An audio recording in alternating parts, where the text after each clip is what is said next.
to please Allah, a chance to gain reward. I will spend on you, he says, on all who spend in good cause. Good deeds are opportunities, sparkling bright and true, raising you in the sight of Allah and adorning Al-Jannah for you. So rush to earn his reward, don't forget the oppressed, and when you go to sleep at night.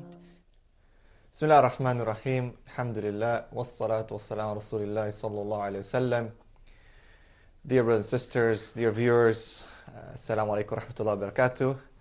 Welcome to another episode of A Time to Please Allah with your host Ismail Bullock and your host Gabriel Al-Romaani.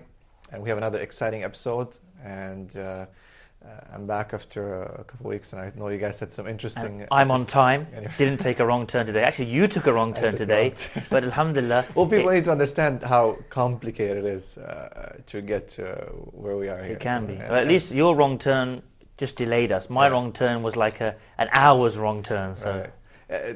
Sometimes, it says this way, okay, there's an exit, there's no other way. Once you make a mistake, it's like there's no way to turn back, subhanAllah, right? But I was saying to the viewers, I said, look guys, it wouldn't be a live show if we don't have some of those hiccups now and again. Yeah. That's the fun of being live, That's the beauty of being live, subhanAllah. I was in Canada, and it was freezing cold. And subhanAllah, coming back here is... the land of Tim Hortons. The land of Tim Hortons of maple leaf syrup, and very, very freezing winters. It was very cold. And right now, as we speak, it's minus 40. I spoke to my mom, and I just emailed her, and she emailed back. She's like, minus 40. If you look at Niagara Falls, it's like frozen, the whole thing. They're calling it the polar vortex or something? Yeah, I saw something funny on Facebook. They're like, polar bears are not allowed out, or something like that. It's so cold that even polar bears can't take it. It was an interesting trip, and subhanAllah, coming back to the UAE, it's nice to feel the nice warm weather. I see people be like, oh, it's so cold outside, 15, 20 degrees Celsius, right? And I'm like, yeah, that's not cold. It's like almost spring, summer morning in Canada. Anyway, well, we have another exciting episode today, and exciting guests, inshallah, coming up. And we'll be speaking about social work today, about doing righteous deeds, and specifically when it comes to within the social work context, what people define as social work, helping others, being in the service of humanity, and so on. We have a lot of terms now that have come up in the 21st century. Humanitarian, relief, different disaster management, and so on, NGOs and different things, and all these terms need to be understood, because within the realm of Islamic framework, right, social work is actually at the core of Islam, right? And it seems that we as Muslims, though, however, kind of took a back seat when it comes to social work. What do you think? Well, actually, what reminded me with the whole Canada and the snow and stuff is that, subhanAllah, recently there was a lot of campaigns still going as well for the people in Syria, the refugees, right. And we've heard horrible stories, subhanAllah, how some children, even grown men, have frozen to death, or a combination of starving and freezing to death. And we had here in the UAE only a couple of weeks ago, mashallah, the ruler of the UAE, Sheikh Khalifa, he did a very big campaign with the UAE Red Crescent, and they raised millions and millions to send over. So that was just that whole scenario of the snow and the khutbah that the of course, topic. Yeah. We had an official khutbah here as well, didn't we, on helping Syria. But subhanAllah, I don't know, it's just so heartbreaking. I saw that young child, that video of the young boy on YouTube, and his hands were like, and he froze to death. And sometimes we don't understand what a big blessing we have, living in peaceful countries and not having to worry about war, our safety, our family, not having to worry about famine, and so on and so forth. And this is where the whole concept of social work comes in, because a lot of people think that the wealth that I amass, or the blessings that I live in, And this is, يعني fadl, this is something that I've been, it's some kind of a blessing, or and they don't understand that it might be also a test for them. And that's the beautiful thing, the way Islam puts things in perspective, that everyone's given exactly what they deserve, and the whole system as a whole, subhanallah, is of course is from Allah subhanahu wa ta'ala. Everything is by Allah's will. But at the same time, we are tested with each other. So the poor are tested with Allah, with patience and sabr, and having, even though you're in this situation, right, is that you're thankful to Allah subhanahu wa ta'ala, and this is, this is ibtila, and this is what Allah subhanahu wa ta'ala has decreed for you, and you have sabr. And then we know the too many stories in the Quran about, the lessons of sabr. And that's, I always say to people, like, imagine that the Anbiya, they were the most beloved to Allah subhanahu wa ta'ala, and they had the hardest lives. Right? It's like, if that would be the case, that, because, it's the way people look in the world, they think that, even the religious people from other faiths, they say that if I have some kind of blessing, like I have a nice house, a nice car, things are good in life, it's a sign that God loves me. And this is... if you, like you said, even subhanAllah today, and this had no relevance in the sense of, because we chose this topic days ago, but on the way today I was listening to, on the radio, they have a regular like tafsir class, and he was talking about فَأَكْرَمَهُ وَنَعَمَهُ, the verse where Allah says that he, akramahu, he gave him, he was generous with him and gave him these blessings. So he was saying how that doesn't, and he said exactly the same thing, like people assume that because they have this blessings that they, like you said, they're loved, or this means they're doing well. But in reality, we look at some of the people in the Quran, we look at Surah Kahf, the Ashab al-Jannah, the people who had the two gardens, the one who had the bigger garden, right. And he said, Ana akthar minka malan wa walada, I have more children than you, and I have more wealth than you. So he assumed that he had some kind of superiority, and he was a better, more chosen, a better person because he had this wealth. And then you look at all the other people who had wealth, and some of them were the worst people. You had Fir'aun and Qarun. So many of these people who had this wealth and had everything that was there, but they were some of the worst people, to live. And I think that this is a test of the wealthy people, right? That how do you spend that wealth, right? And Allah subhanahu wa ta'ala over and over mentions about the أنفقوا مما رزقناكم, spend from what we have given you. And subhanallah, مما رزقناكم, Allah subhanahu wa ta'ala has given it to you. It's not even yours. You didn't earn it. You didn't gain it. Okay, yeah, you have your PhD, whatever. But in the end, if Allah subhanahu wa ta'ala wants to take away your abilities, you can do that in no time. If Allah wants to put an end to your risk, He can show you exactly where is this risk coming from. Not just that, even even the money, Allah talks about it in several verses. In أموالكم وأولادكم فتنة, المال والبنون زينة الحياة الدنيا والباقيات الصالحات. So Allah says that the mal, your wealth and your children are a fitna, are a test. Why? The mal, because you could spend it on haram, you become greedy, stingy, arrogant, show off. You don't give charity like we're talking about today. You don't use it for social work. Use it for all that's wrong. And with the children as well, you can end up. Your children can be a fitna in the sense of you can just, they can become a fitna. You just leave them to do what they want. They fall into haram, or you give in, or they can be you can be held responsible for them. So subhanallah, we have many verses that tell us that this wealth we have is a test. And subhanallah, and this is not, a lot of people might misunderstand that and say, okay, well, I don't want to be wealthy. And of course, we know that some of the Sahaba actually stayed away from wealth because they're scared of the fitna. And Umar Khattab was one of these people that he would say that I fear for my ummah this wealth. And when he saw, for example, when he came to Jerusalem, I believe, and some of the Sahaba welcomed him, and they were wearing a bit of a pompous clothes, Yes, subhanAllah. He took some stones and threw at them, and he was a bit angry at them because he said, like, come on, I just left you, and now you're enjoying these, And subhanAllah, this was a person who understood, he was kind of like a zahid, like he understood that, yes, it's not haram to have wealth, but he himself, he didn't want it for himself. Just like Rasulullah who was the leader of the ummah. The Bayt al-Ma'al, and he was between his hands, right?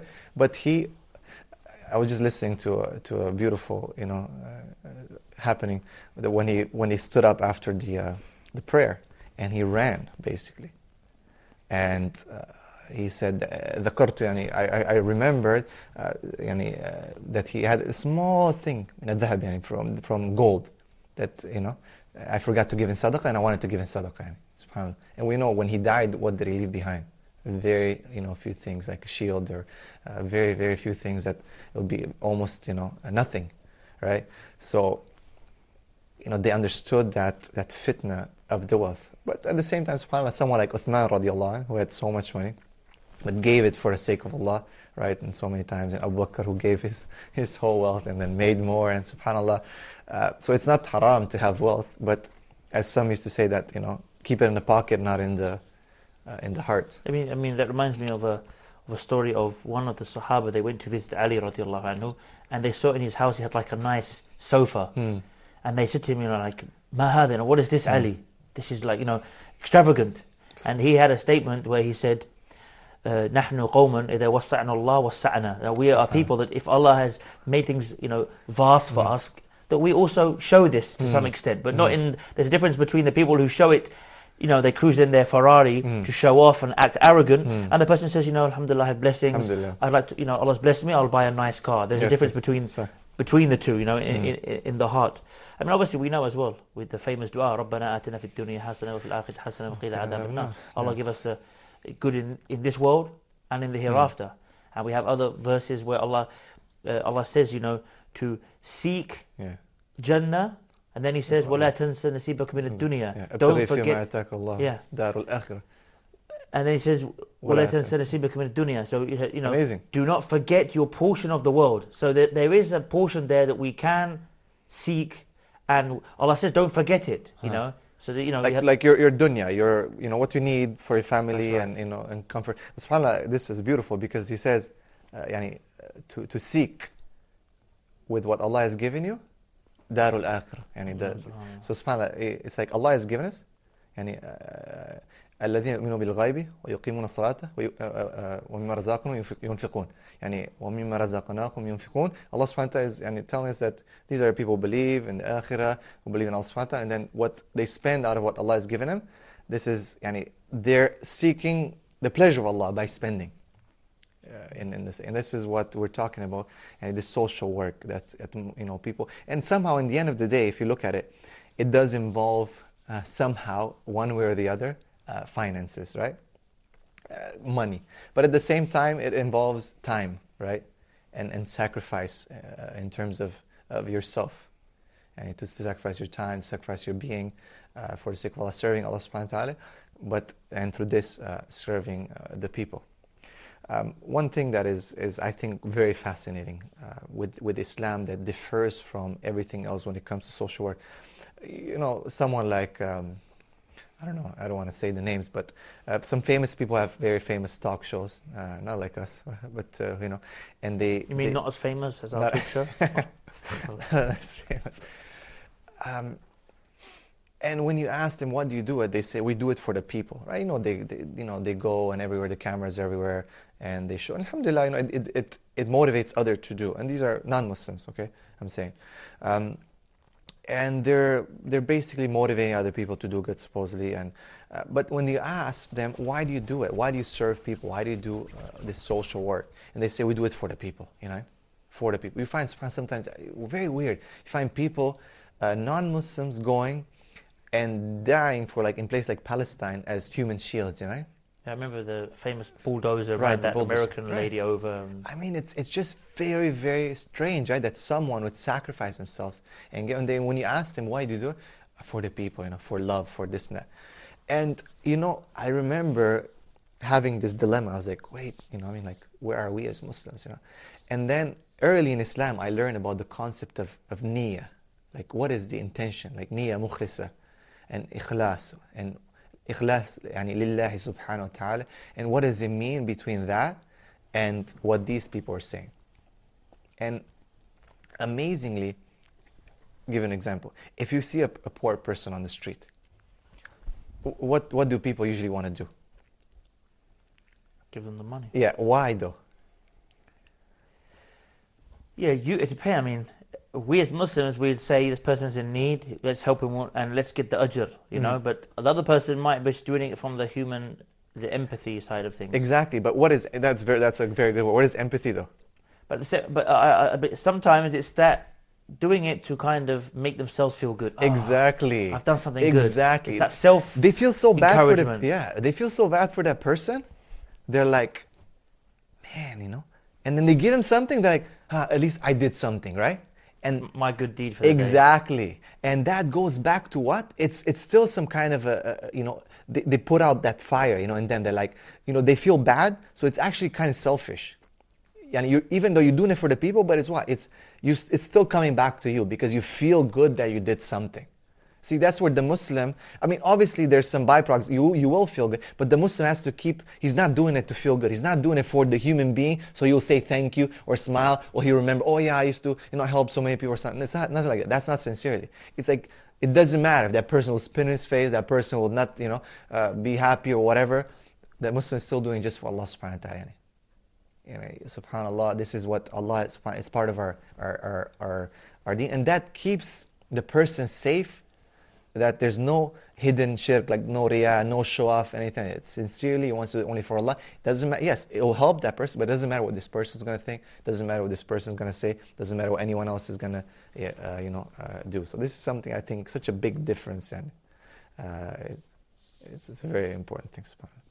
I mean, it reminds me. I can't remember the full verse, but there's verses in the Quran where Allah is talking about the bad characteristics of the people, and within that verse, He says, "الذين ينفقون أموالهم رئاء الناس." You know, those people who spend their money to show off to the people. And this I was talking about, you know, them as a bad people, as a bad characteristic. SubhanAllah. This is I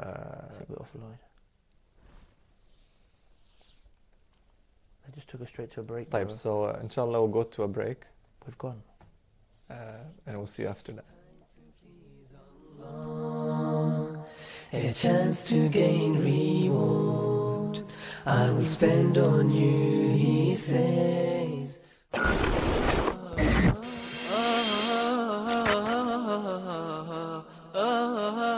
Reading the Quran is a blessing. Understanding its translation is beautiful. But diving in depth and extracting pearls from it is simply amazing.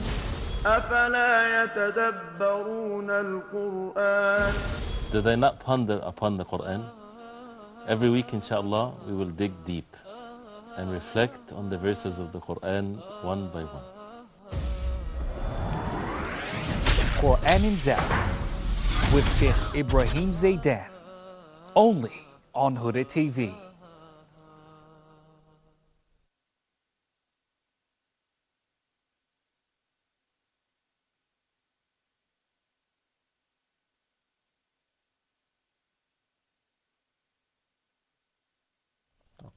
Okay, we're going live. Sorry, I'll call you right after, bro. Whenever. I'm so sorry, bro. I'm so sorry. Yalla, bismillah. Bismillah. Nice light. Bismillah ar-Rahman ar-Rahim. And we are back. We have a guest today, alhamdulillah. And today things are going up and down, subhanallah, alhamdulillah. We have Brother Osama. Assalamu alaikum wa rahmatullah. Wa assalam wa rahmatullahi wa barakatuh. Thank you for being on our show. And just tell us a bit about yourself first and foremost, and what do you do, and then we're going to kick in with some social work. We'll be talking some interesting things, interesting discussion, inshallah. Of course. First of all, it's a pleasure to be at your show over here. I really appreciate that. My name is Osama Shoaib, as you mentioned. Basically, I've been born and brought up over here. I got my education in American University of Dubai as an electrical engineer. And after that, I continued in oil and gas industry as a CP engineer. And during my college years, I started social work. And since that time, even since my career started, I have been socially active. There are a lot of charity organizations like UAE Red Crescent and Al Ihsan Charity. And currently trying to head one myself. MashaAllah. What do you, I mean, just before the break, we're talking with Ismail about the importance of social work, and specifically about niyyah and spending for the sake of Allah subhanahu wa ta'ala and being sincere. What do you think? What's the situation of the social work right now in the world specifically, and specifically with the Muslim Ummah? What do you think? I mean, from your experience, what have you seen, and so on? I understand. Bismillah ar-Rahman ar-Rahim. Before I get into any topic, I would like to highlight one of the surahs of the Quran, Surah Ma'un, before we start, to understand from where do we get the inspiration to do this social work. So I'll just quickly recite it, and then inshallah I'll get back to your point. Bismillah ar-Rahman ar-Rahim. أَرَأَيْتَ الَّذِي يُكَذِّبُ بِالدِّينِ فَذَلِكَ الَّذِي يَدُعُّ الْيَتِيمَ وَلَا يَحُضُّ عَلَى طَعَامِ الْمِسْكِينِ فَوَيْلٌ لِلْمُصَلِّينَ الذين هم عن صلاتهم ساهون الذين هم يراءون ويمنعون الماعون. This surah is one of the main important things that it was revealed during the early when Islam was very young. And basically, what is the summary of the surah is that to get close to Allah subhanahu wa ta'ala, you have to help the poor people, the orphans. So if you read the tafsir of the surah, you understand why this is such an important topic for the Muslims. To get close to Allah subhanahu wa ta'ala, you have to really help the poor, help the orphans, and basically take care of your neighbors. The last ayah says that, are you just doing it just to show to people? Of course not, You have to, and you can't even take care of your neighbors. So this basically, in short, tells us about the importance of taking care of basically social activities around us. Coming to your point, basically, what is the current stage of Muslim Ummah? What I believe is there has been a very long gap since the time of Prophet Muhammad. He's one of our role models, mashallah, in seeing how he spent his life during even helping animals, taking care of people from other faiths. So now we are at a time in which we have to get focused back towards social activities. We have to get back the professionals, get back the youth, and get back the working class people into these kind of activities. And we have, as you were mentioning earlier, that mashallah, UAE is doing a great job, UAE Red Crescent, in terms of the current Syrian camping. We have to see more of this, especially from the Muslim countries. And we have to see more, and we have to be in the forefront of that, which we have been missing since quite a few time now.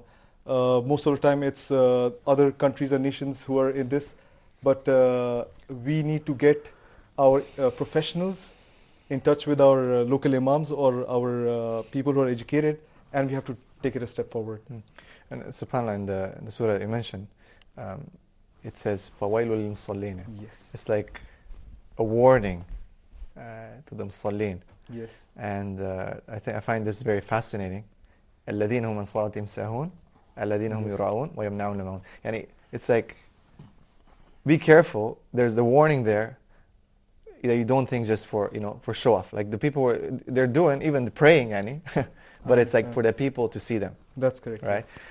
And here it highlights, and this is as I said, something very important. Like a lot of times it's very difficult to find a sincere niyyah and to make sure that you keep it sincere. Yes. Right. And especially when you're in this kind of field, like you're helping people. People know you. People are saying to you, thank you, you've changed my life, you saved me, right? So if you're not careful, your heart can flip right away, and your intention is wrong, and you're wasting your time. So Allah subhanahu wa ta'ala is warning us, yes. And subhanAllah, He ties it into the ibadah. Okay?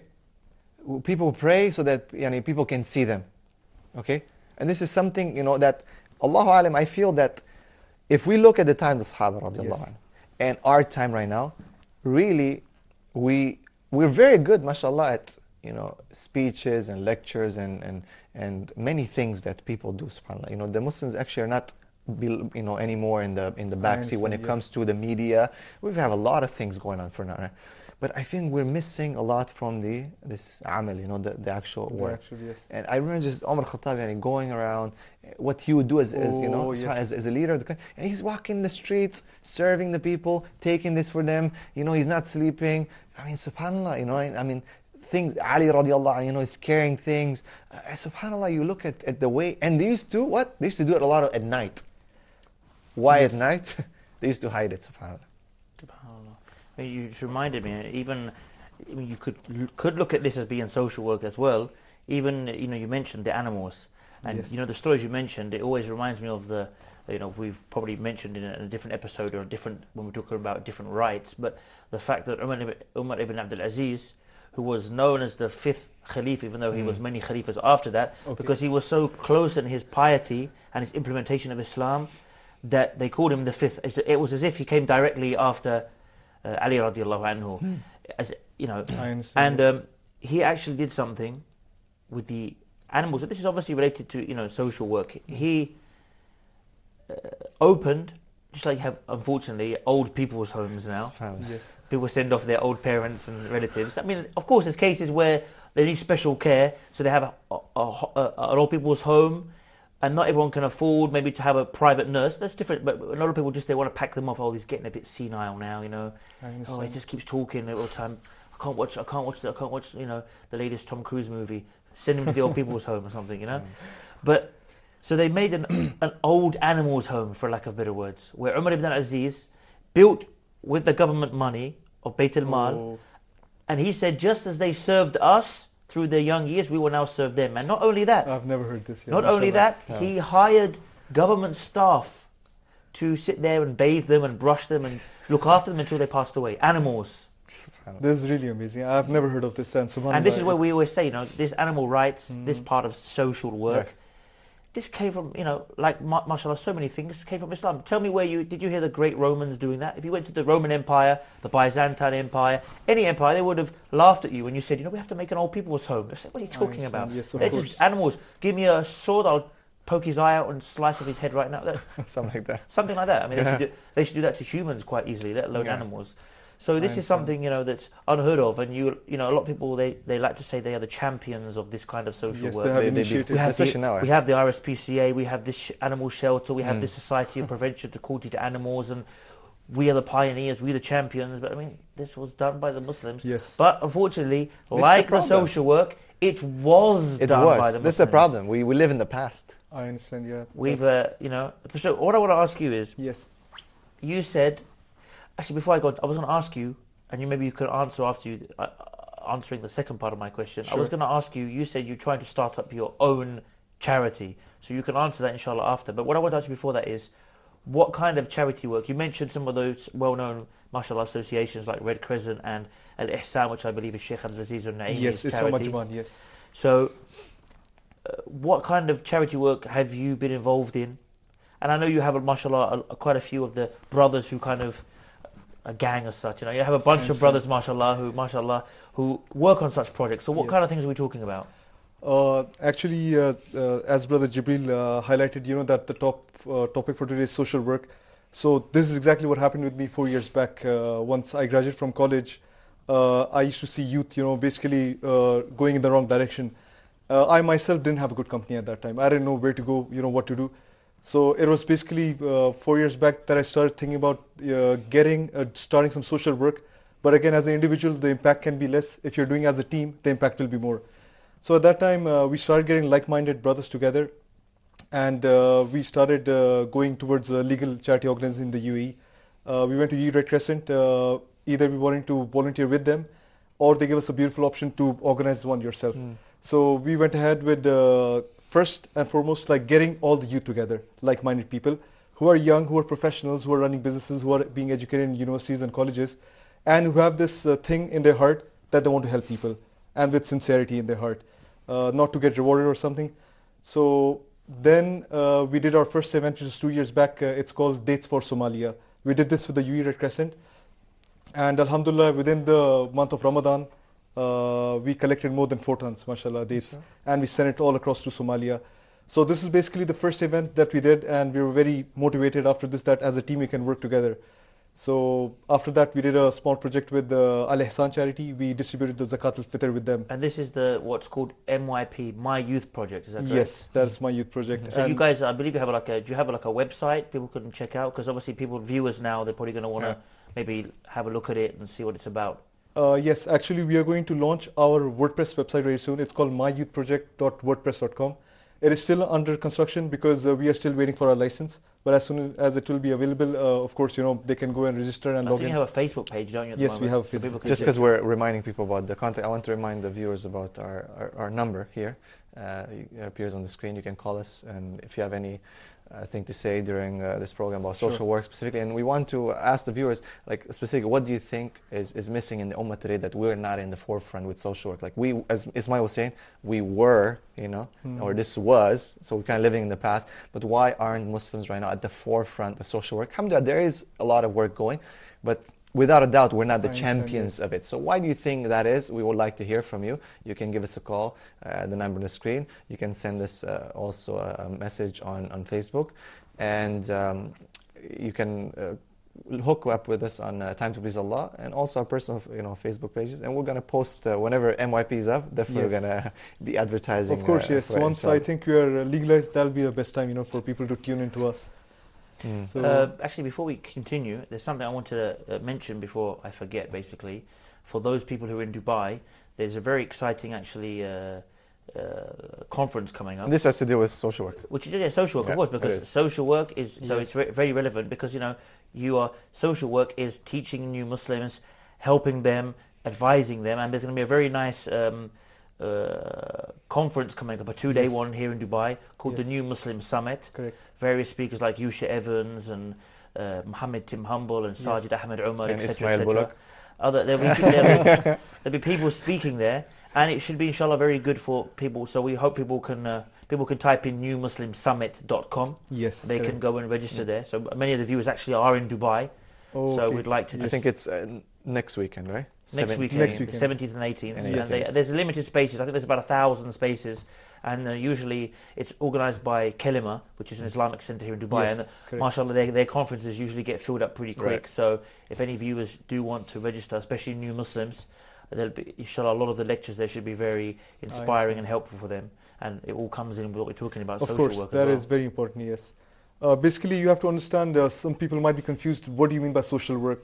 So we have to really understand what is social work. Social work can range from family issues to youth issues. There can be issues regarding international community, regarding the local community that you're living inside. Social work can basically vary from poor people to hospitalized people who are handicapped, who don't have...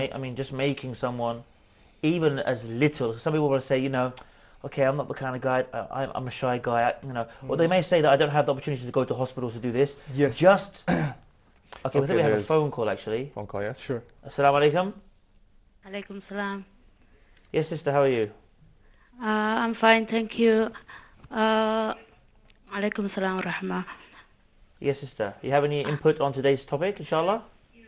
I just want to share on, I like the program, to be honest. And okay. Okay. So my concern is, social community, the subject of social community. And my understanding as a Muslim, social community is something, a very much foundation that actually is too hard to live without it. Yes. I think they're looking at the TV, it's very switched off. So particularly my question is coming from this corner that if you, without doing in projects or big names or being part of the big community, social community is something is started for your neighbor or your need of your family and people surrounded you, and then you look into the second step, which is again goes now. If you're aware of what's surrounded to you, then you can actually look out of the box and look, okay, how I can take a step. But at the same time, I don't think it's something that you struggle to be part of social community. Anyway, as a Muslim, you are part of social community because coming back to your own yourself, whatever you get it in your house, let us say, your things in the house is a certain stage that you should not have more than what you need to have it. It's the time you feel the guiltiness or, someone doesn't have this, why should I have it? So I just like to share with you, for example, sometimes I do share with the friends and all. It's like a woman's wardrobe. Why are you having all these clothes?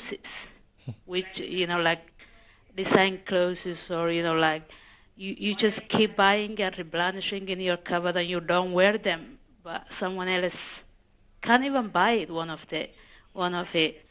So my point is, a social community is actually, as a Muslim, is a number one foundation by the time you open your eye. That's true. Thank you so much for your input. MashaAllah, Jazakallah khair. I think that's a very important point. If I understand what you're saying, is basically that it's just something that should come natural, and الأقربون أولى بالمعروف. The people who are close to you, these are the that they need to take care of and help them. So basically, start with your family. Yes. And she gave the example of having a woman's wardrobe, having Yes. so many things that. That's a very good point, because one of the easiest things we can do. Not everyone has money to give chat. We all have old clothes. Yes. We all have come to that time where it's summer and we have all the winter jackets. And you said yourself, I've had that jacket for 2 years. I can in 6 months buy a new jacket. Right. So we can give those clothes away. But we have another phone call now. Aisha from Dubai. Assalamu alaikum. Assalamu alaikum. Assalamu alaikum. Aisha from Dubai. Alaikum salam. Alaikum, brothers. Yes, sister. Go ahead. Yes, I just wanted to say, because you mentioned regarding the situation in Syria and the Muslims being slaughtered and killed and they're starving and whatever, but I just wanted to ask you, what would Muhammad sallallahu alaihi wasallam, do you think, would do if he was here at this time? What do you think he would do? If you could comment on that, do you think that he would get people together and just send money? Because basically I feel like this kind of thing is just you're fattening the people up for the kill. I don't feel like this is really tackling the root of the problem. I just want to know what you would think Muhammad sallallahu alaihi wasallam would do at this time and how he would unite the Muslims. And also the thing about the intentions. What if you had the intention to please Allah subhanahu wa ta'ala, but you wasn't 100% sure inside, like you want to, but you kind of like 50-50, you're not sure if you're doing it for the right reasons, then do you continue to do it, or should you just leave it? That's it. Thank you very much. Okay, inshallah. You want me to take the first? Yeah, go for the first one. Maybe I'll take the second. Well, that's a very sensitive question, as we know. But I would say, just in basic, if Muhammad sallallahu alaihi wasallam would be here, we wouldn't have reached this position, in many things, right? So let's just leave it at that. As we know, it would be solved. This would have been if Muhammad sallallahu alaihi wasallam would be here today, this would have never happened. This is something that we need to, agree from number one. Without a doubt, this is something very sad, and things would be different. Let's leave it at that for different reasons. If we had the Prophet ﷺ with us, we would be at the time of, we would be so high in iman, and we would be at the stage where we need to be to expect to be victorious and to be no longer be trodden on. That's the reality, Yes, that's how we, in reality, how we can return to being, strong is by following, by being good Muslims. It's very easy to practice for a short period of time and become very political, very vocal, and get involved in things where there's a very nice meme that goes around that says this person's calling for this and calling for that, but he doesn't wake up for Fajr. Yes. So there are. That's sad. Yes. It's difficult to put those priorities when you do see what goes on in different places. It's very upsetting. Yes. You do say to yourself, but how can that be the right way? Surely we should just dive over there and do something. Yeah. But if you do look at the Seerah of Prophet ﷺ, the things they went through until they reached that level of high iman and that level of like in Medina, where they established themselves, look what happened in Mecca. Yes. There was no rushing, there was no like, Yes. we are upon the haqq, we have the messenger, let's go and do this. They realized we're not in a situation to do it now. Yes. We have to get more Muslims and proper Muslims And then- who believe in, they understand that, and then they move to the next level. Yes. So I think that's important. I think the to answer to the sister also, in the seerah of the Prophet, people need to go back to there to understand and also practice. I want to just mention something. I don't want to comment on this issue, but just to mention what Umar Khattab is saying. نحن قوم عزنا الله بالإسلام فما احنا مبتغين العزة بغيره أذلنا الله. That we are people that Allah gave us izzah with Islam. We got honor with Islam. Whoever seeks honor with other than Islam, أذلنا الله. Allah put him down. So this is something that we need to reflect. I think Umar Khattab's statement is something very powerful. And we leave it at that. Inshallah, we have a break. We'll go back, we'll take a break, and inshallah, inshallah I'll mention inshallah. the second part after the break. So inshallah, join us after the break. Time to please Allah, a chance to gain reward. I will spend on you, He says.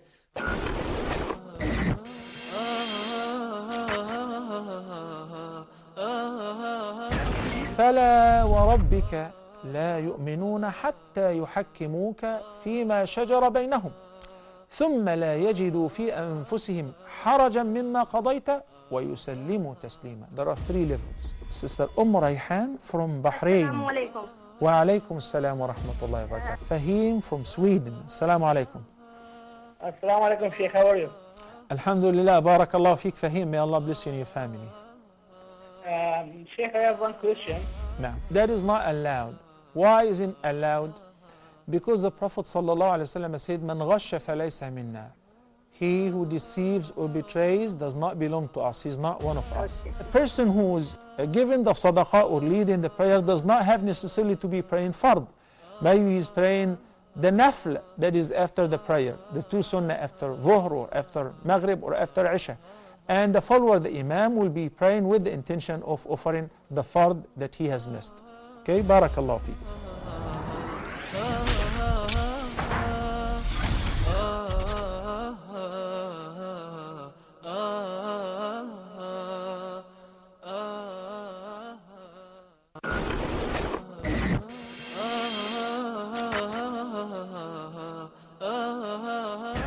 Welcome to Tech Talk. I'm your host, Omar Shear. This season of Tech Talk, we will focus specifically on the internet. A student would type their paper, and instead of handing me a hard copy of their paper, they would upload it to this learning system, this e-learning system. I have some great experience when it comes to technology, and in particular, internet technology. Call to action is something that we do in our day-to-day lives, and maybe we don't realize it. Now we want to discuss, after you have a product and you have a website and you have a way to communicate with your customers, which would be your email marketing system, now it's time to take the money from the customer.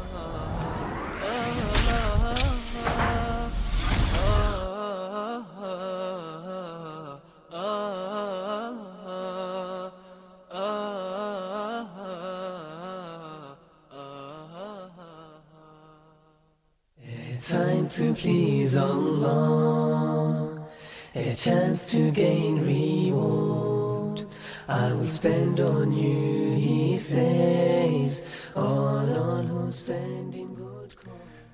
Assalamu alaikum warahmatullahi wabarakatuh, and welcome back. A time to please Allah here live on Huda TV from Dubai. And we have another guest joining us, and this is Brother Ahmed Salim. Assalamu alaikum Wa alaikum assalam wa rahmatullahi wa barakatuh.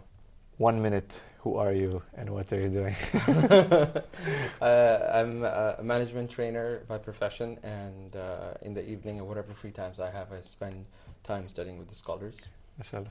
And I think people might have seen you on Quran Weekly. Yeah, different places. Mashallah. On YouTube, everywhere, inshallah. And on Iqra, some of the khutbahs. Alhamdulillah. Yeah. We're talking about social work, and before the audience, before the break, before the break, we had an interesting question. Let's just cover the second part of the question. That was about the niyyah. Like, should you stop if you feel that you're doing some work for someone, right? Mm-hmm. The sister was asking, there was a phone call. And you find yourself that you're not sure. Are you sincere? Are you not? What's going on? Should you continue doing it? Should you stop? Okay.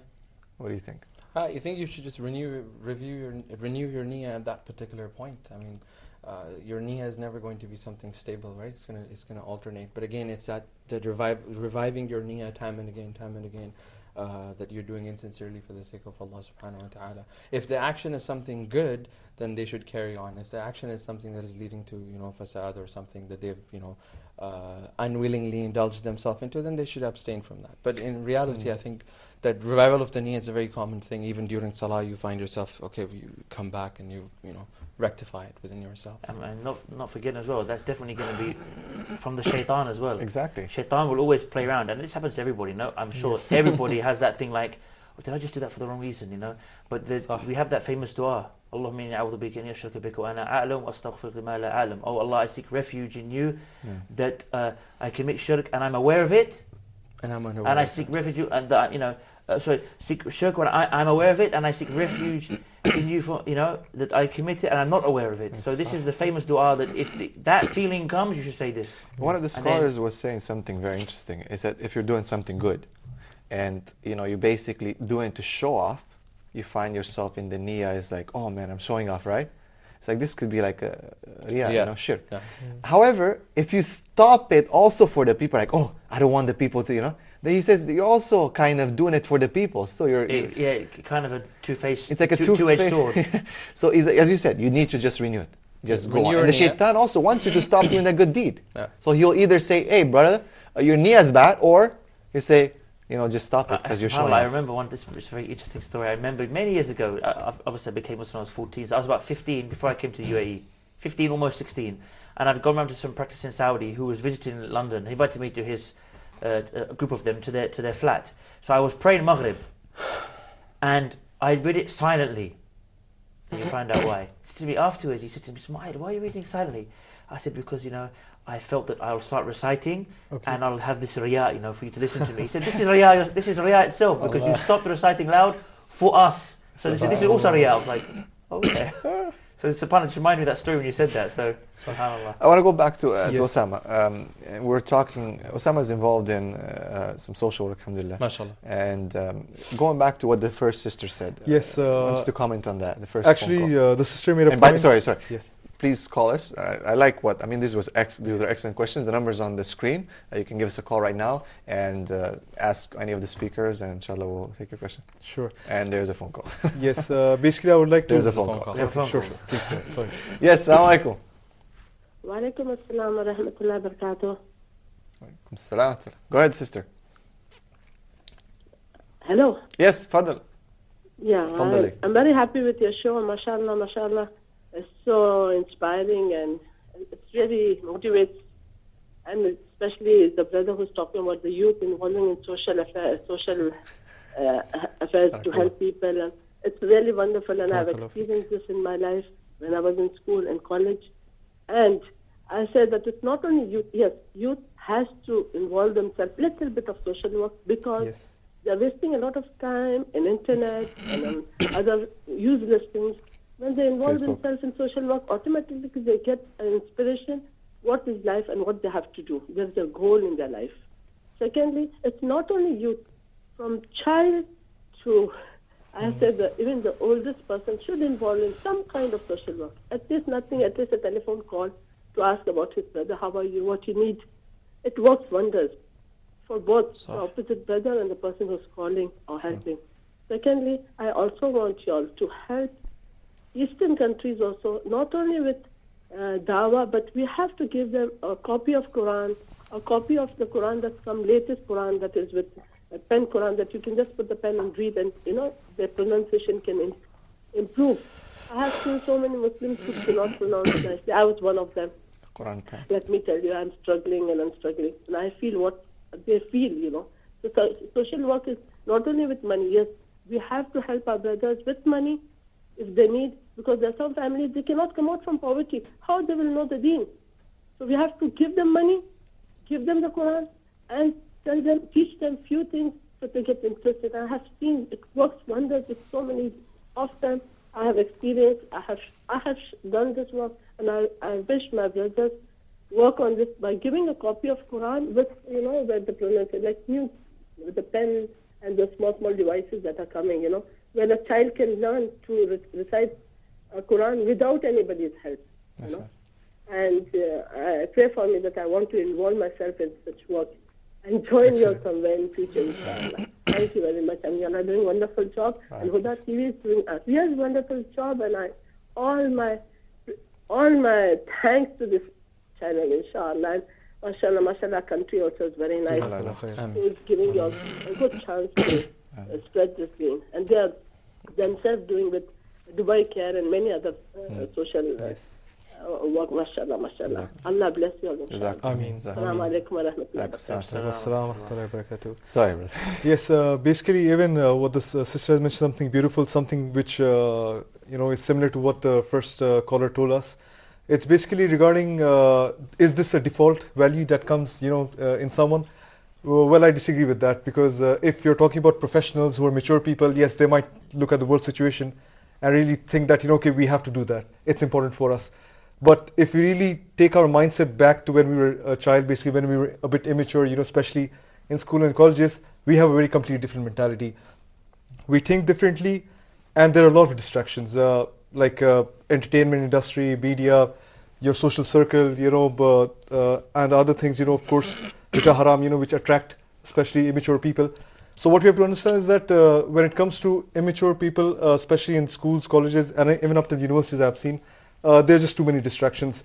So what you have to do is you have to again remind them, and youth societies or social work that the Muslims do, this should be promoted in the media. This should be promoted within the community and external, so that the people, especially the youth, they are reminded again and again. If they're going for something wrong and they get a reminder, they get a phone call, or they get a tweet. A phone call, and we have one. Oh, we have another phone call. Assalamu alaikum. They hung up. So basically, yes, that was my point, that we have to don't take this as something that's built into us. Again, as Brother Jibreel and Brother Ismail was saying, that the shaitan comes and he corrupts the niyyah. So that's where you need something. You need a scholar. You need a person, or you need a person who's a lot in social work, who shows the people and keep on reminding them. You say something very interesting right now. You said you need a scholar. I want Ahmed to comment this. What's the link between the scholars and motivating the people? Where do the scholars come into play when it comes to social work? Yes, that's a good point. Actually, if you look at the premise of social work in Islam, it's like very well rooted, and the way they call it khasa'is al-khidmat al-mujtama fil Islam, that there are special things that only Islamic creed and our Sharia has that other societies, cultures, religions do not have. For example, one of the things they call it shumul, that social work in Islam is not limited to Muslims only. Right. Everybody's involved. So the whole community at large, whether they're Muslims, they're not yet Muslims, all of these people, Islam is there to help them in terms of their food, in terms of their health, any education, whatever. We're not limiting our social work to that. So this is one of the khasa'is of social work within the framework of Islam, that it is encompassing everybody in the society, right? That's one thing. We have Abdul Karim from Nigeria. Algeria, mashallah. Yes, go ahead. Assalamu alaikum. Alaikum assalam wa rahmatullah. Fadal, go ahead, brother. How are you, brothers? Alhamdulillah. Alhamdulillah. Or as they say in Algeria, washarak. Sorry?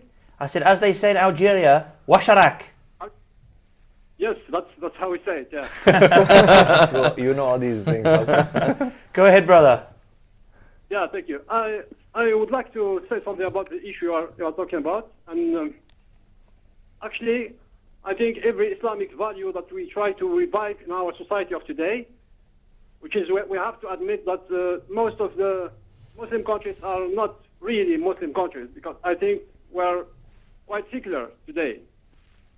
I think every Islamic value that we try to revive, like for example the social works, will be just for dawah reason, just to show people that Islam is good. I think the priority is to understand that we need the Islamic Khilafah. We don't have to feel silent about it anymore, because it's really the priority. Muslims have to be together again, and the constitution has to be Islamic. everything has to be Islamic. The foundation of our society has to be Islamic. Then everything else will come. So I think we should talk about this more. The Islamic Khilafah, how are we going to get there? And I agree with the brother Ismail, but I love, for the sake of Allah, but of course it is our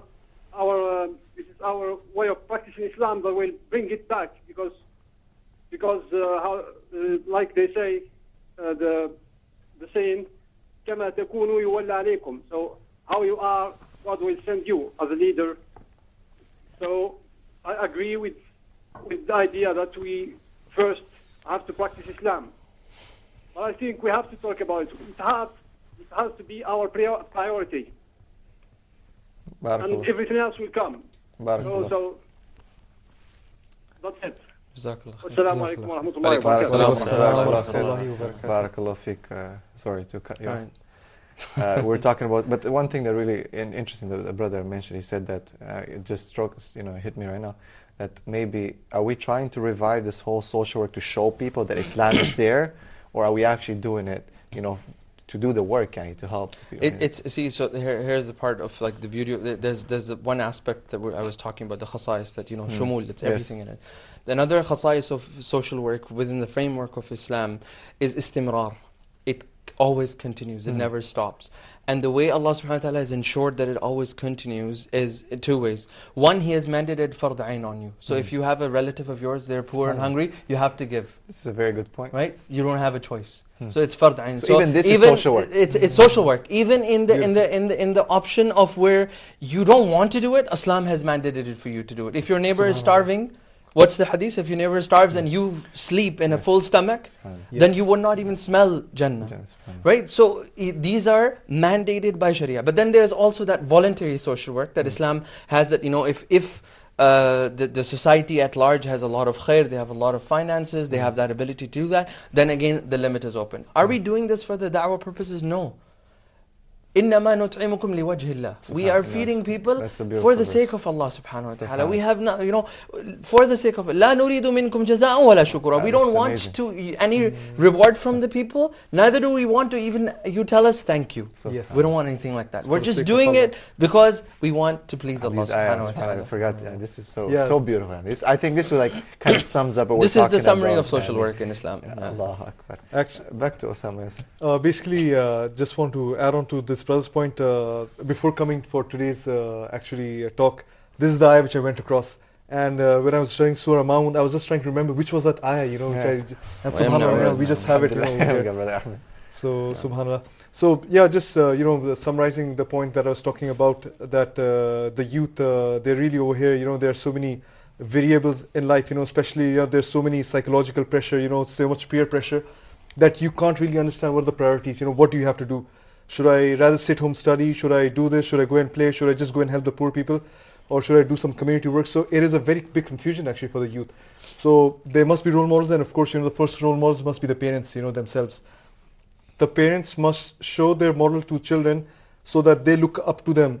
Instead of finding values outside in the media, or finding values outside in the people who are smoking, or who are doing the wrong acts, they have to find these values from their family. So that's a very, very critical point, that they have to understand. If the children have found good values from their parents, then she's right.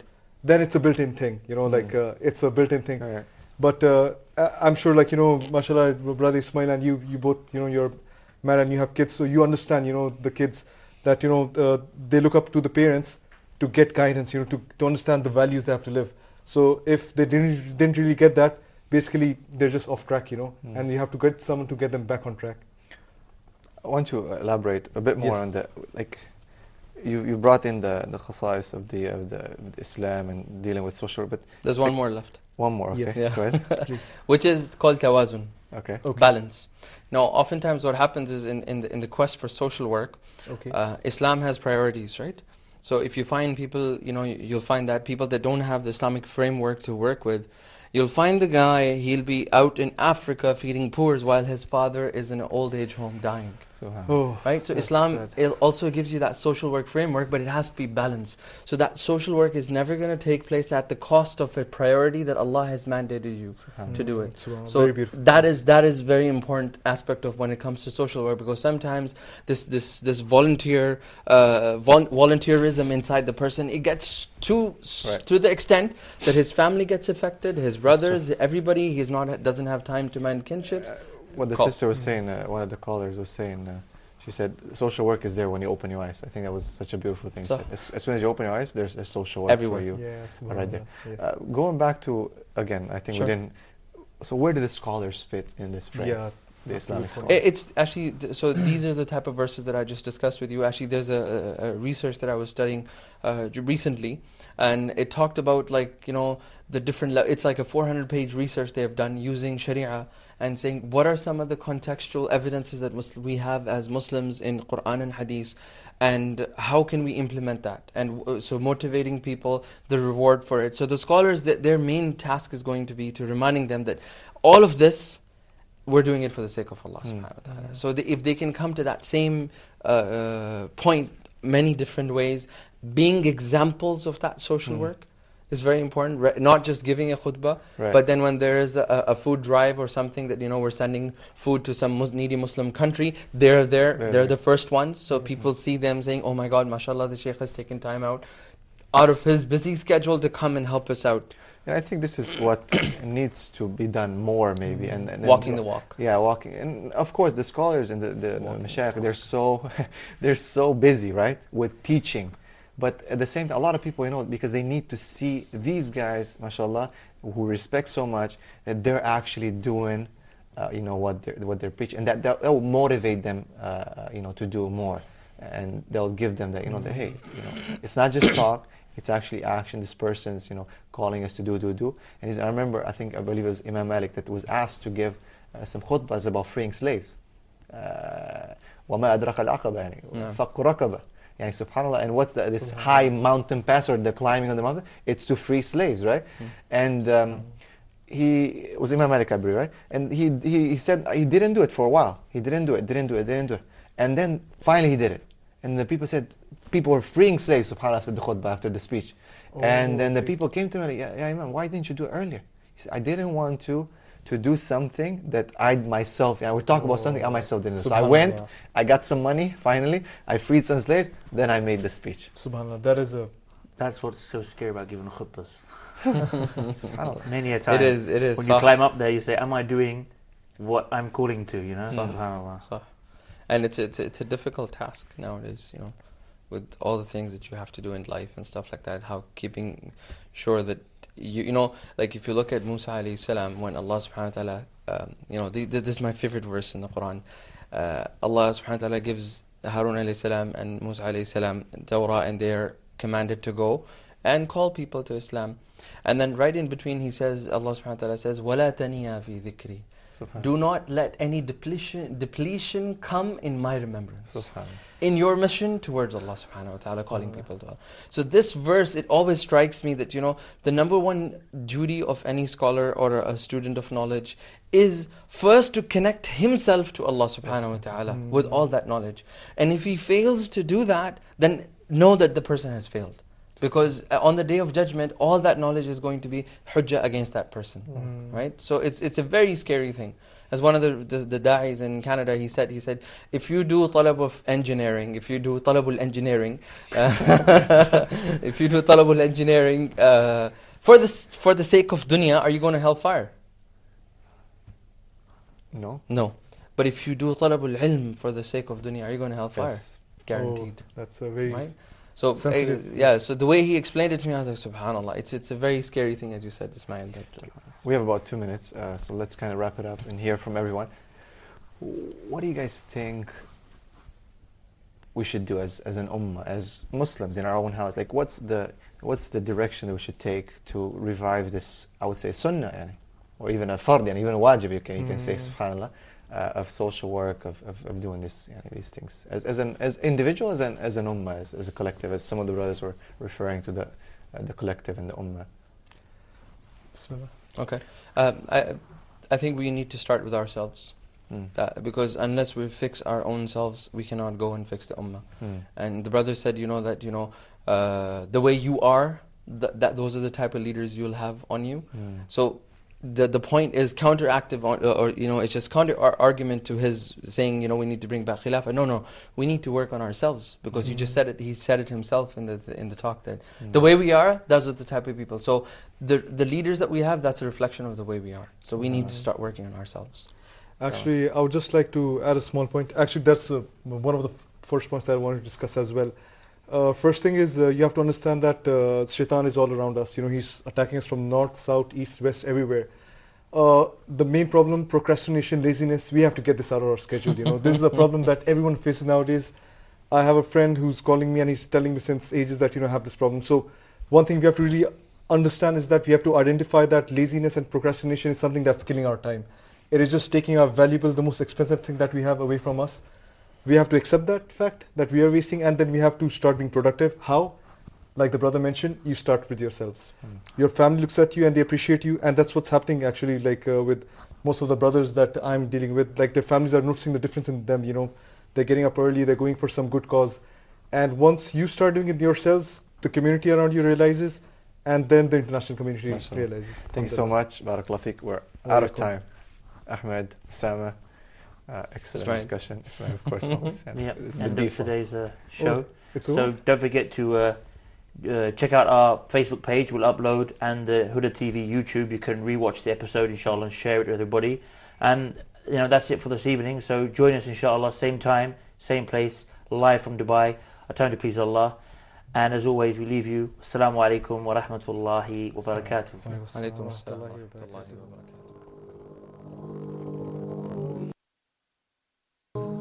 I will spend on you, he says, all who's spending good cause. Good deeds are opportunities, sparkling bright and true, raising you in the sight of Allah and adorning Al-Jannah for you. So rush to earn his reward, don't forget the oppressed, and when you go to sleep